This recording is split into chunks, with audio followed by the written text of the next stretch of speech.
We have an equation here, carbon monoxide and water forming into carbon dioxide and hydrogen. But at the same time, this carbon dioxide and hydrogen can reverse in reaction and form back into water and carbon monoxide at equilibrium. On the left-hand side of the graph, you can see in the very beginning in the mixture, you only have carbon monoxide, so that one is CO, the pink portion, and you just have also water, H2O. Okay, so you only have the reactant. When you just have the reactant, this Q value is going to be 0.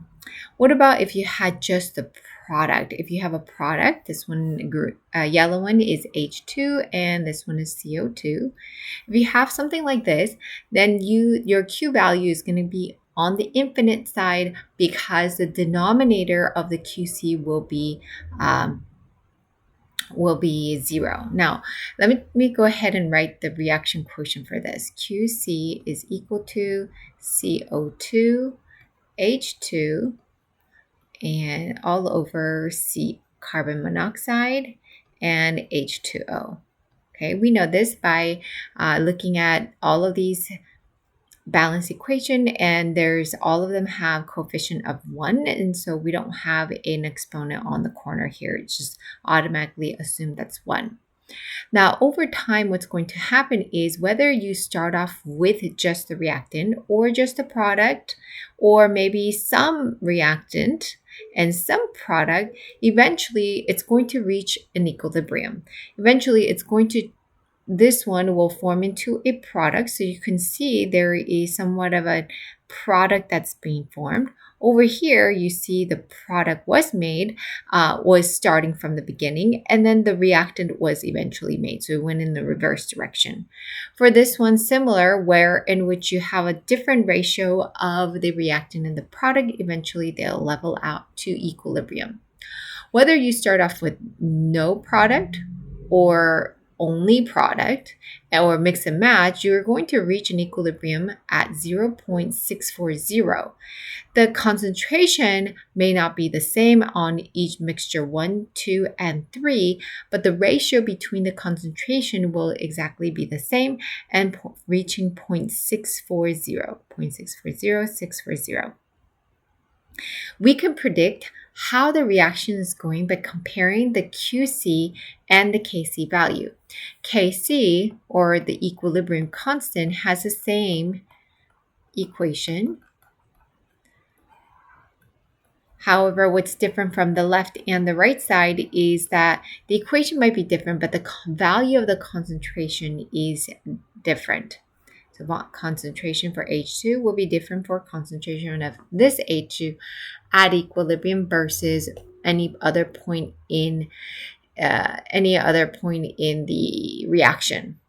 Okay, so what happens if the value of the QC is less than Kc? So that scenario would be like mixture 1. You don't have any product, you only have reactants. So Q is less than K, which is 0.640. Well, the reaction is going to the forward direction. That means that it's going to go forward more than it reverses. That sort of makes sense. You have a lot of reactant, so you're going to want to make a product. What about if the QC is greater than Kc? That will be a scenario like this, in which you just have the product and then and no reactant. And so that one, the reverse reaction will be favored. And that makes sense because if you only have the product, it's going to want to shift to the reactant portion in order to balance it out. And so you can see the reactant forming. And so this is in a reverse direction. If the QC is at equilibrium, so mixture 3 is not at equilibrium, note that this is smaller in value than the K, so this is actually going to favor the forward reaction. So let me write that down before I move on. So favor forward, and this one is reverse. This one's going to be forward. Okay, favors forward reaction, reverse reaction, and forward reaction for mixture 1, 2, and 3. And but if the QC value is exactly as same as Kc, like 0.640, that means it has reached equilibrium. You're not at any point in space, but at equilibrium. So we can do a learning check based on what we have learned so far. Considering the following equation, you have nitrogen gas and hydrogen gas forming into ammonium, NH3, and these are balanced as well. What is the equilibrium constant expression? So what's asking for is Kc equation. We have NH3 to the second power, and then we got N2 to the first power, which I don't need to write, and then H2 to the third power, getting it from the coefficient of the balance equation over here. What is the value of the equilibrium constant Kc? So over here on this graph, it tells you the concentration of the equilibrium concentration at equilibrium. So 0.06004 N2, 0.1804 for hydrogen, and 0.2804 nitrogen. So let's go ahead and plug those values in. 0.280 all over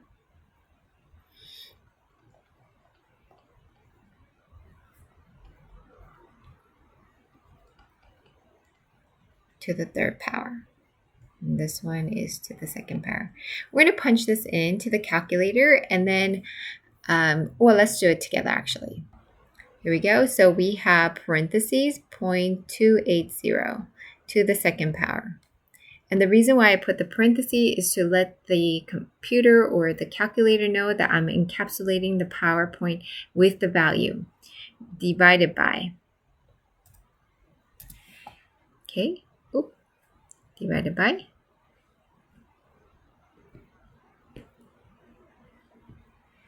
Then I have 0.06, and a double parenthesize, 0.0600.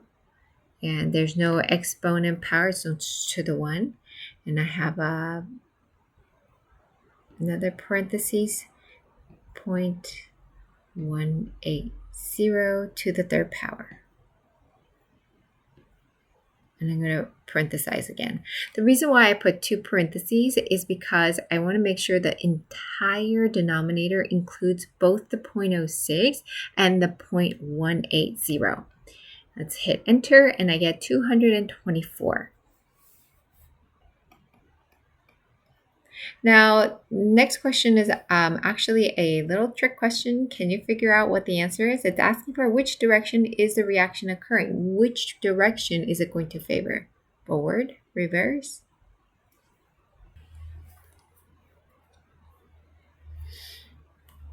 Actually, it's at equilibrium. The question in itself, it's talking about at equilibrium.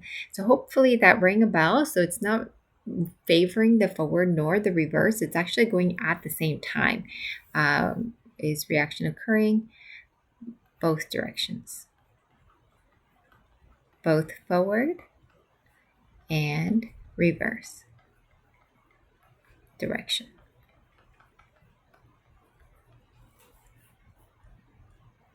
We can further interpret the values of the K, not just in comparison to the Q, but we can actually look at the value of the K in itself to sort of understand if making a product is more favorable or just remaining having a lot of reactant is favorable. So if the K value, like that 224, we would say that that would mean that it falls under the intermediate, meaning that they're going to want to form a product and the reactant about the same.